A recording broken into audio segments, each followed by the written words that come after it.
In order to effectively evaluate a marketing opportunity, it is critical to assess the relevant environmental dimensions.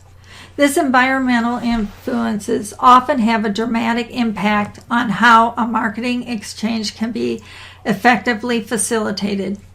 Nearly 90% of all new customer product introductions fail, and this failure is often attributed, as Theodore Levitt might say, an error in the analysis or key environmental factors. This lecture will review the major issues and trends of internal, customer, and external environments. Although situation analysis has traditionally been one of the most difficult aspects of market planning, recent advances in technologies have made the collection of market data and information more efficient.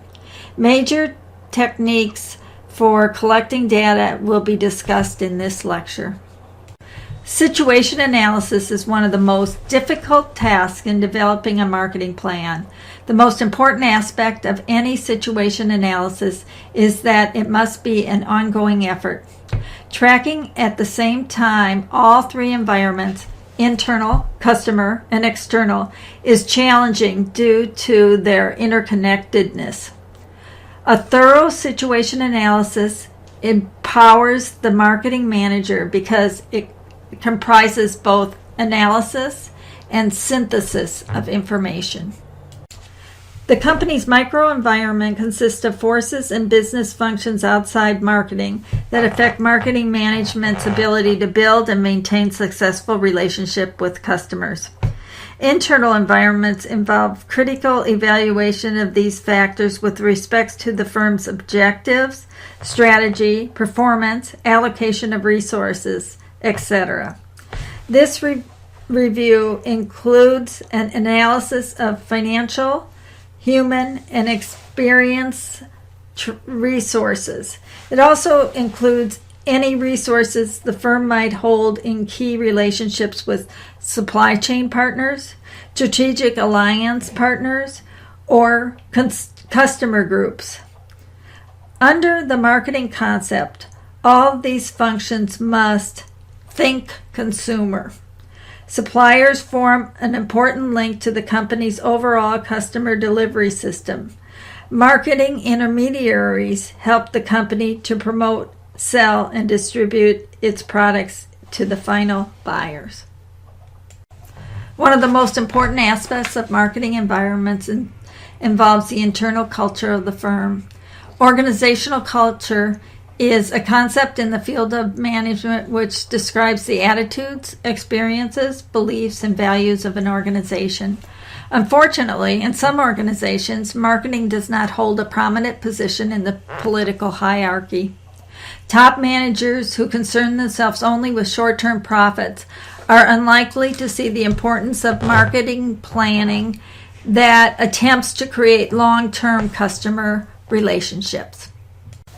The aim of the entire delivery system is to serve market customers. In assessing the firm's target markets, marketing managers must attempt to understand buyer behavior and product usage by the firm's customers. One method that can help collect the information is 5W model. Who are our current and potential customers? What do our customers do with our products? Where do customers purchase our products? When do customers purchase our products? Why and how do customers select our products? Why do potential customers not purchase our products? The company operates in a larger environment, includes external factors, competitive, economic, political, technological, natural, and socio-cultural. Issues in the external environment can be often complex. As we examine some of these factors, keep in mind that issues arising in one aspect of the environment are usually reflected in other environments as well. Overall, the U.S. population growth rate is slowing, yet is supported by immigration. Furthermore, the population is aging and age groups are moving. Within the U.S., the older population is concentrated in the middle of the country, as younger people are leaving the heartland to find jobs near the coast or in the Southwest. These shifts are leading to the development of new products and services. Thus, the fastest growing is observed in the age brackets 50 to 64 years and 85 plus. A new discipline, financial gerontology, was established in 1988. Financial gerontology is a study of aging and related financial and business impacts. One of the primary interests is the lengthening lifespan of baby boomers and their parents, and what would be the right approach for future retirement planning. The U.S. population contains several generational groups. We will discuss the three largest and their impact on today's marketing strategies. The post-World War II baby boom produced 78 million baby boomers born between 1946 and 1964, representing approximately 28% of the population. This group accounts for approximately 50% of the personal income. The mid-40 plus market will make up 47% of the U.S. population within 5 years. This group typically has a pre-tax household income of $75,000 and above, or assets of at least $200,000 if married, income of at least $50,000, or assets of at least $100,000 if single.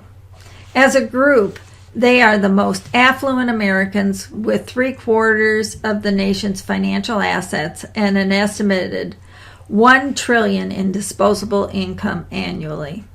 Despite their wealth, a study by Yankelovich Monitor suggests that baby boomers are still borrowing mortgages, auto loans, home equity loans, and personal loans. Furthermore, 80% of baby boomers are afraid they won't have enough for retirement. Despite this fact, many in the financial services industry anticipate the conversion of accumulated savings and investments into income. Accordingly, baby boomers remain a lucrative market for travel, entertainment, housing, and financial services. Generation X, born between 1965 and 1976, were the first latchkey children. Due to their economic experiences, they tend to maintain a cautious economic outlook. Furthermore, they share new cultural concerns. For example, Gen Xers tend to be more environmentally conscious than the other generations. Despite the fact that this group is numerically challenged, they represent $125 billion in annual purchasing power. Some have noted that financial services will be a special interest to this group since they are typically more highly educated than others. Since globalization has negatively impacted wealth creation, some believe that this generation needs a new kind of financial advice, assisting them in finding better ways to create wealth in what is shaping up to be a hostile economic environment. Financial strategies that may have worked in the past will not in the future. Generation Y, born between 1977 and 2000, is 83 million strong. This group includes several age cohorts: tweens, aged 9 to 12, teens, 13 to 18, and young adults, the 20-something. This group is notably diverse and technically savvy. According to the Gallup survey, 14% of those aged 18 to 24 said that they are very interested in conducting financial transactions over the cell phone or a PDA, compared with just 4% of the general population. Furthermore, these customers know that they are using low-cost channels and they expect to be charged less as a result. Experts say younger people are interested in taking control of their financial future at a much earlier age than previous generations. They are saving, even putting money into mutual funds and other investment products. Generation X and Y customers are the most involved in decision-making process and shop around for better deals. This group is a challenging target audience to reach via traditional means, TV and phone. Sociocultural influences include values, attitudes, and lifestyles of a target population. Due to their complexity, they are perhaps the most difficult external variables for a marketing manager to forecast, influence, and integrate into a marketing plan. Culture adapts over time, albeit sometimes slowly. Most scholars agree that culture is learned, not innate, shared, transgenerational, and symbolic. Values are central to culture. Enduring American values have included individualism, youthfulness, progress, materialism, achievement, efficiency, and freedom. And yet, some values appear to shift over time. Accordingly, some authors have noted that whereas past American values include self-sufficiency, upward mobility, strong work and ethnic and conformity, more recent values include environmentalism and a return to one's heritage. Changes in culture values, the guiding principle of everyday life, can also create opportunities and challenge for marketeers. Economic factors impacting marketing strategies include general trends in the economy, business cycles, and changes in customer spending power. General economic conditions comprise inflation, employment, and income levels, interest rates, taxes, trade restrictions, tariffs, and the current and future stage of the business cycle, prosperity, recession, depression, and recovery. At a broad level, marketeers need to understand and track growth, GDP, GNP. They also must review changes in types and distribution of income since it indicates the size of potential segments as well as changes in purchasing power. Another key indicator is inflation. The Consumer Purchasing Index, based on a basket of basic goods, is one statistic used to identify inflation. When inflation is high, customer purchasing power declines. As a consequence, customers often become more price conscious and less brand loyal. In response to these shifts in these indicators, marketeers may focus on improving existing products, introduce new ones, or improve customer service and offer repair service and replacement parts. The competitive environment refers to the number of competitors an organization faces, the relative size of the competitors, and the degree of interdependence within the industry. The type of competitive environment that a firm faces will often directly impact the marketing strategies employed. In a monopolistic marketing environment where competitors are few or non-existent, the predominant strategic goal is often to maintain block entry. This is often accomplished through acquisition, the establishments of patents, public relations activities, and lobbying efforts. In a purely monopoly, the need for marketing activities is severely reduced to pricing and distribution activities. In contrast, in a purely competitive environment, there are multiple competitors selling standardized products. Thus, marketing strategies will focus on the lowering of the product and distribution costs in order to maintain a price competitiveness. In oligopolies, marketing strategies will often focus on understanding and reacting quickly to competitors' activities. There are several levels of competitive analysis. Most firms face four basic types of competition. Brand competitors, which market products and similar features and benefit to the same customers at similar prices. For example, Coca-Cola must consider competition from PepsiCo and Dr. Pepper. Product competitors, which compete in the same product class, but with products that are different in features, benefits, and price.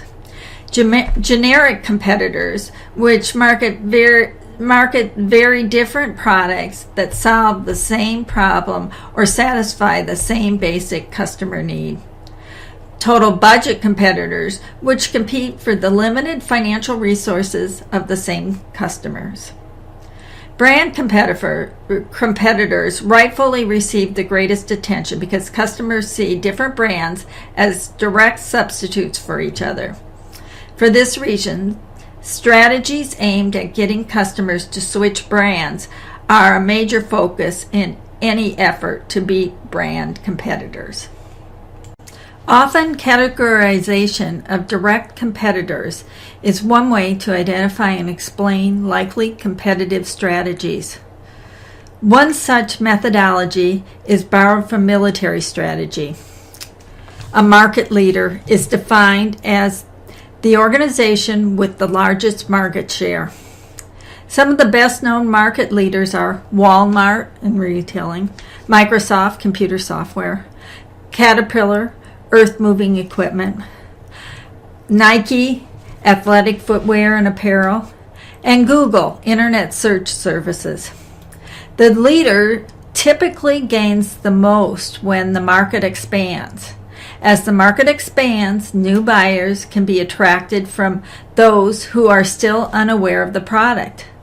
New uses of the product can be discovered and marketed to increase purchase. A leader may also attempt to encourage greater usage of the products, either more frequent usage or consumption in greater amounts. Although increased usage can be a viable strategy, most strategists agree that the best way to protect market share is through continuous innovations. It keeps increasing the competitive effectiveness and value to customers. A leader's life is not easy. It must maintain a constant watch.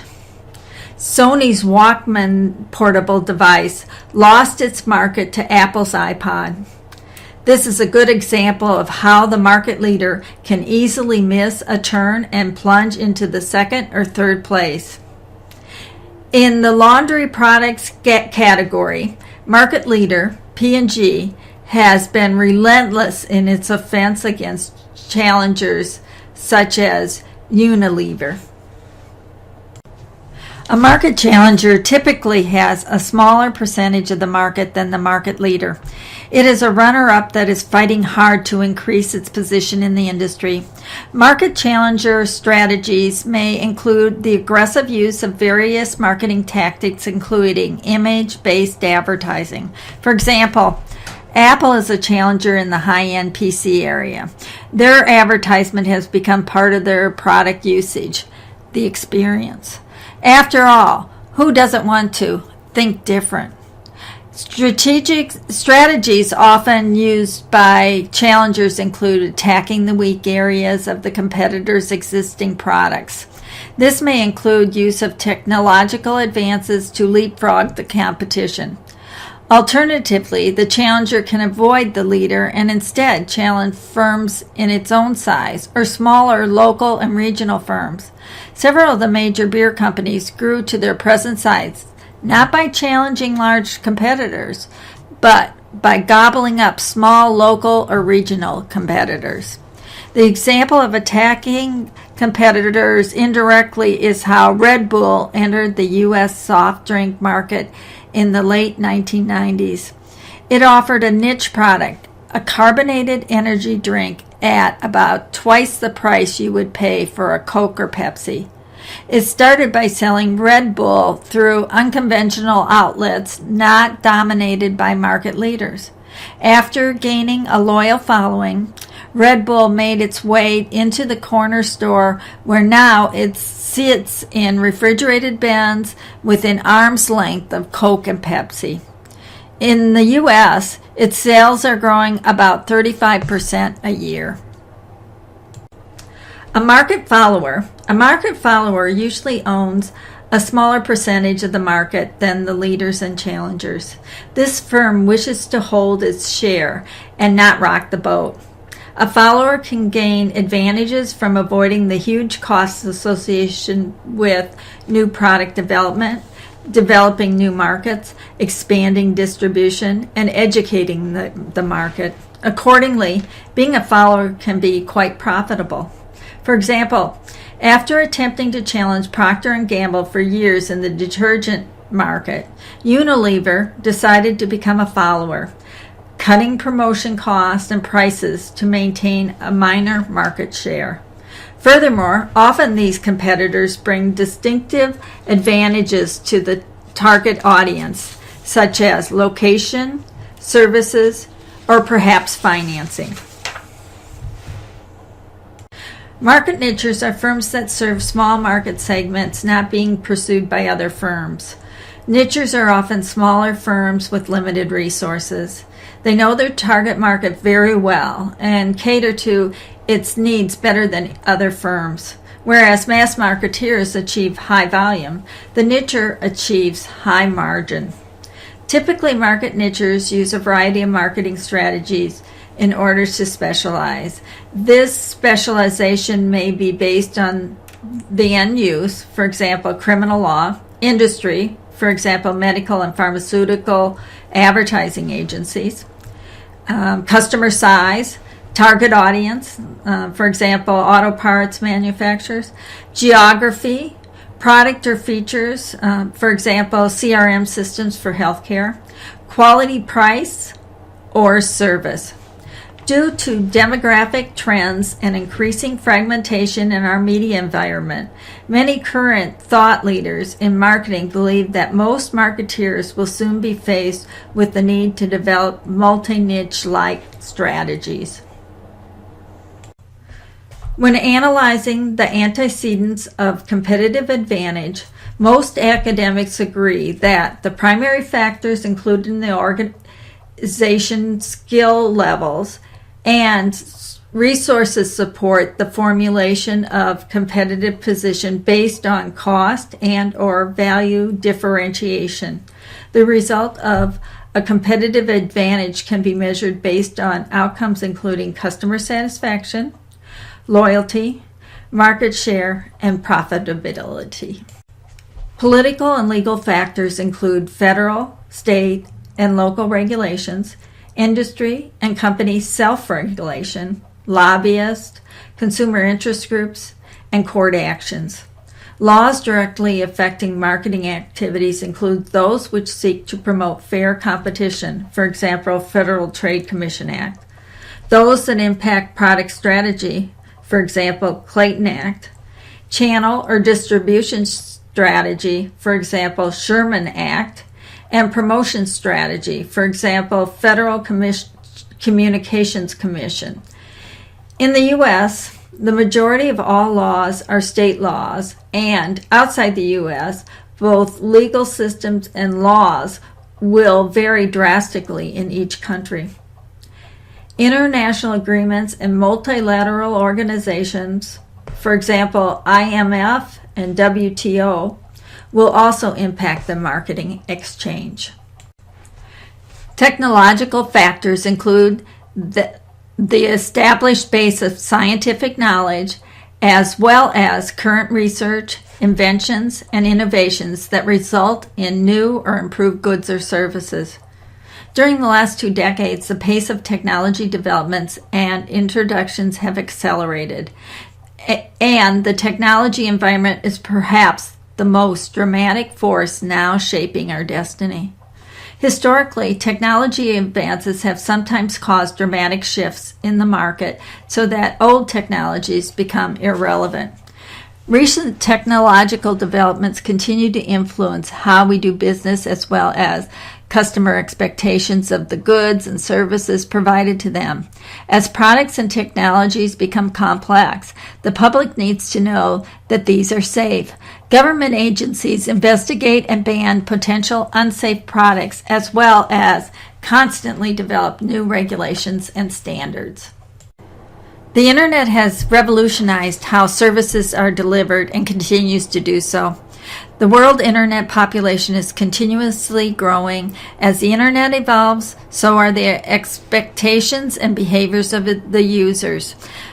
The promises inherent in use of the internet as a global and increasingly customizable and experiential channel are considerable. However, security issues, increased chaos and clutter, a growing digital divide, and ethical concerns continue to threaten the effectiveness of its expansion. Understanding the potential impact of the medium will continue to be important as marketeers aim to support their competitive advances in the marketplace. Environmental concerns have grown steadily during the past 3 decades. Today, enlightened companies go beyond what government regulations dictate. They are developing practices and products that support environmental sustainability, an effort to create a world economy that the planet can support indefinitely. To sum up, it is critically important for a marketeer to continually assess and evaluate relevant environmental dimensions. The impact of such trends can sometimes be dramatic, revolutionizing the market landscape. Establishing a competitive advantage is a function of the organization's ability to adapt to these changes in an effective way. The primary purpose of marketing research is to reduce decision-making uncertainty. Marketing research is critical to marketing strategy and management because it links the customer and public to the marketeer through information, assists the marketeer in identifying and defining marketing opportunities and problems, help generate, refine, and evaluate marketing actions and monitor marketing performance, improves understanding of marketing as a process. Let's discuss the research process steps.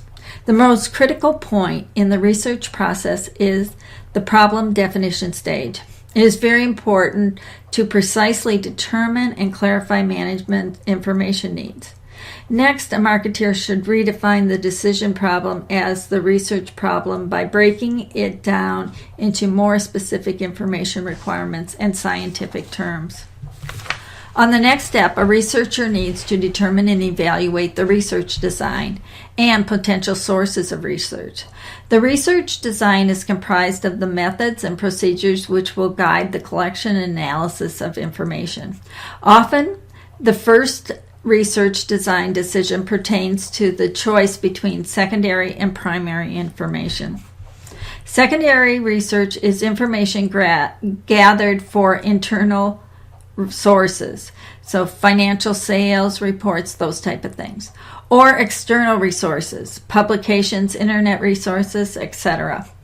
The advantage of secondary information are that it can be obtained at a lower cost and typically more quickly than primary data.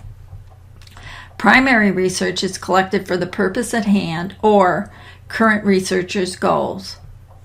The benefit accruing to the type of research are that it is typically current, relevant, and accurate.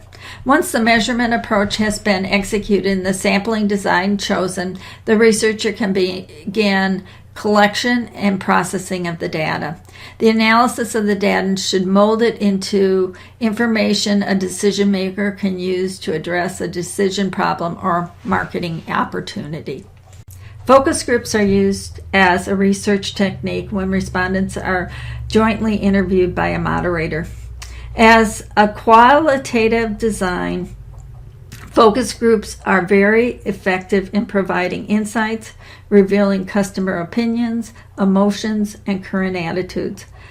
Typical applications include insights into product concepts, tests for comprehension of promotion, and identification of opinion leaders.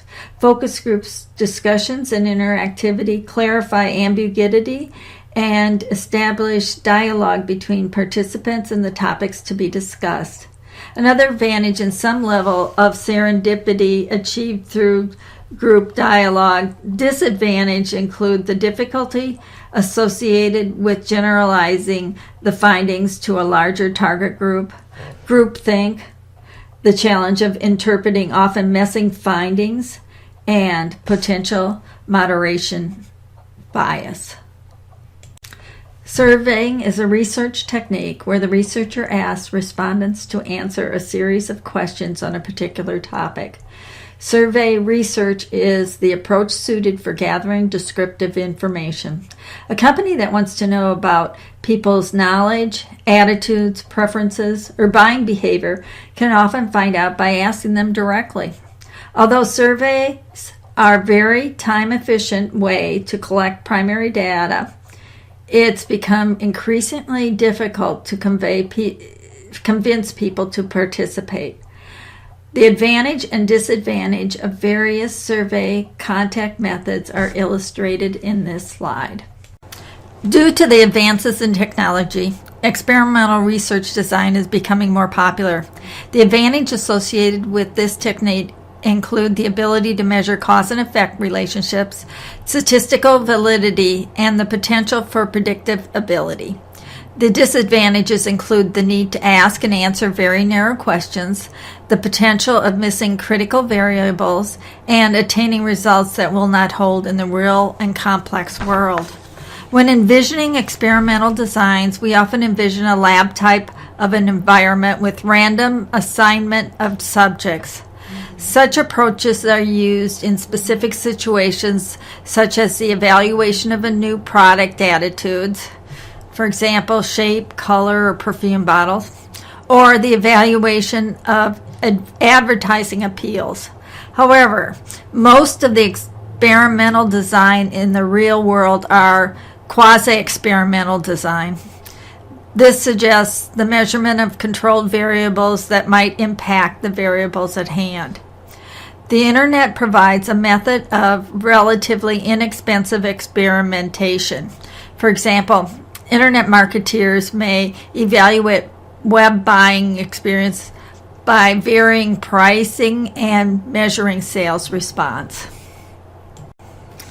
In order for a marketing strategy to be effective, a thorough understanding of the most relevant variables impacting target audience buying behavior is necessary. Furthermore, when investigating this behavior, it is critical to assess the short and long-term needs in the data to be collected before embarking on an information research project. Marketeers should understand both the science and the art of the marketing research process. Ethical considerations should be assessed at all points of strategy development and the research process.